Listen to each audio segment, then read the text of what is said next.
Hey, what's up, everybody? My name is Gabe, and I want to say welcome to LifeMission Church. It is so good to be with you guys today. And hey, whether you're joining us online, whether you're at home, whether you're on the mountains, that'd be kind of cool, or in space. If you're in space, you got to give me like a hi or something. That'd be pretty cool.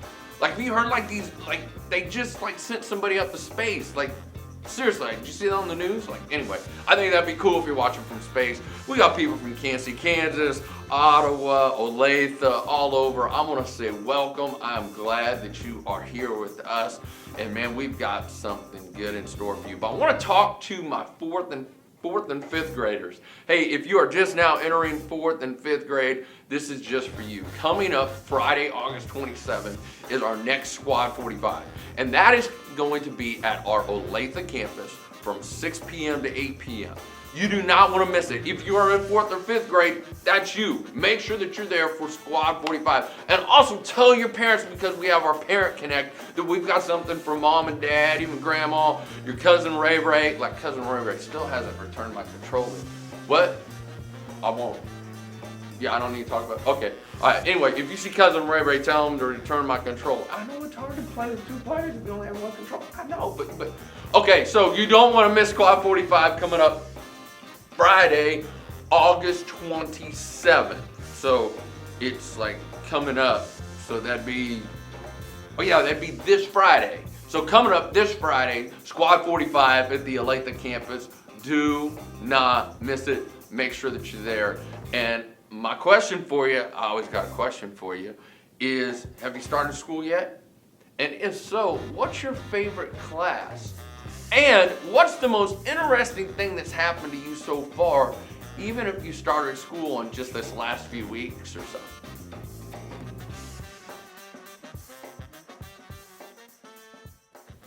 Okay, so we talked about a lot of different ways that they can record sound, and maybe, it's talking about a sound mind. But as I think about it, your mind, your brain is really interesting. And is there some things that check this out, that the human brain weighs about 3 pounds. Did you know that? That's kind of interesting. Wow.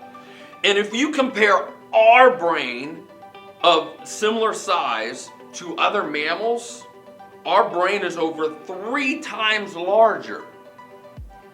It's kind of pretty big.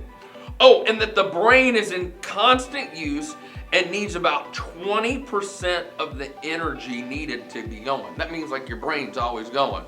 Huh, that's interesting. Oh, and listen to this. Your information in your brain travels up to an impressive 268 miles per hour. Have you ever gone that fast? I don't think I ever have. When a neuron, that's some scientific thing, is stimulated, it generates an electrical impulse that travels. That's like how fast it travels. That's pretty cool. Oh, and listen to this. The human brain can generate about 23 watts of power. Enough to power a light bulb. All those power cells need a lot of rest. That's why, for your brain to work well, you really need to get your sleep. I'm gonna go take a nap.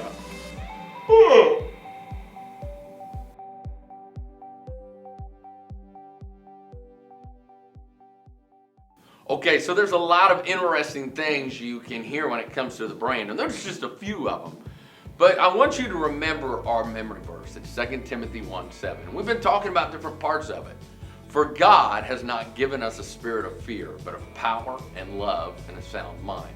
And we've talked about fear, we talked about power, and we talked about love. But I want to talk to you about a sound mind. And we talked about what does a sound mind mean to you. And if you look in the Bible even more, sometimes it uses the word self-control. Now, when you think of self-control, what are some things that maybe you have control over? Like a remote control car, do you have one of those? Or maybe it's a video game controller. You have one of those. Or if you have a pet, you can control them by giving them a treat and they can do certain things. There are ways that things can be controlled. And are there things maybe that you are controlled by? Maybe there's things that if you do this or you do that, maybe you feel like you're controlled because of that. See, the thing I want you to remember is this, is that when it talks about self-control. Yeah, we can have a controller, we can play a games that has a controller or a remote control car that's controlled. But what are some things that you deal with that are controlled? Are there things that you control? That's one question. And the other question is what are some things that you want to control? And when you hear the word control, what do you think of?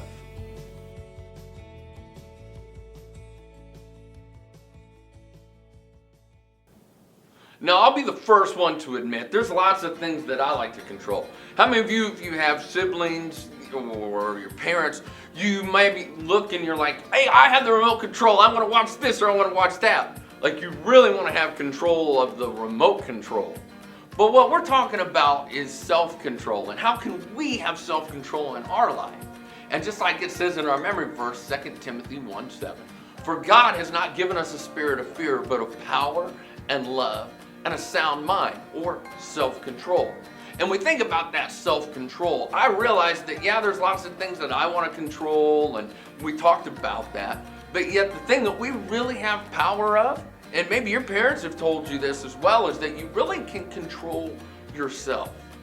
But what do you think about? What goes into your mind? I could tell you about me that there's lots of things that I think about. And there's lots of things that enter my mind, and truthfully, there's some things that enter my mind that I wish they wouldn't enter my mind. And I wish I wouldn't think about those. And I wish I wouldn't try to have those control me. So if I look at that verse, God has not given us a spirit of fear, but of power, we talked about that, and love, we talked about that, and a sound mind or self-control, is that we know that we can have self-control through God, and that God has given us that. But how? Have you ever asked that question, how? That's a good question, how? But how do we get that? Check this out. If we want to have a sound mind, and we want to have that self-control, we need to make sure that even though we want to have control, we actually need to give that control up. And we need to not try to control our life ourselves. Oh yeah, I got it, and I'm going to do it this way, and I'm going to do it that way, because this is what I want to do. And as much as self-control we think we can do, it's actually better when we give that control up. When we give that control up to God, when we lean on the Spirit of God, when we lean on the Holy Spirit, and we say, you know what, I can't do it myself. I know that I sure have. I've tried to do it myself. I've tried to take it back, and I'm like, I got control. I got it. And just like when I think I'm going to try to get to a whole new level in a game, well, I sure can't control it. Because I then all of a sudden realize that when I try to control things, well, I'm now controlled by fear, or I'm controlled by not knowing things and trying to trust different things when I'm trying to do it on my own. When I can actually give up the control, that's the best way. For remember, for God has not given us a spirit of fear, but of power and love and a sound mind, self-control. And the best way for us to get self-control over our life, maybe it's about what you're thinking. Maybe it's about what you say. Maybe it's about self-control of how you respond to your parents. Maybe it's self-control of how you respond to your siblings or your neighbors or those around you. I know that all of those that I've had to work on those in my life. But the best thing that I can do is, instead of me trying to control that, is that I can lean on God. I can lean not on my own understanding.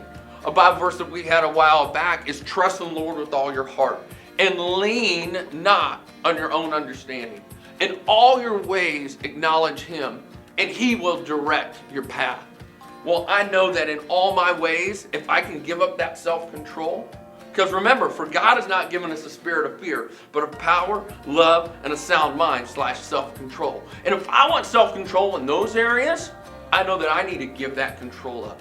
I need to put that controller there. And as much as you might try to play a game, and if you ever played a game and put the controller down and you think, oh no, what's going to happen? Well, this is the case where you can put the controller down and know that things will actually be better. Things would actually be in a better control, because they're not under our control, but they're under God's control. So I challenge you with this. What is it that you want to ask God to help you with? What is it that you want God to help you with control? Because we know that we don't have fear, but a power, love, and a sound mind that God has given us. Like I said, maybe it's in how we talk, what we think about, how we treat our siblings, our parents, those around us. Maybe it's something else that I haven't mentioned. But if there's an area in your life that you can admit that you need to give up that control, go to God. Give him that control. And let's just see how well you don't have that spirit of fear, but we have power and love and a sound mind.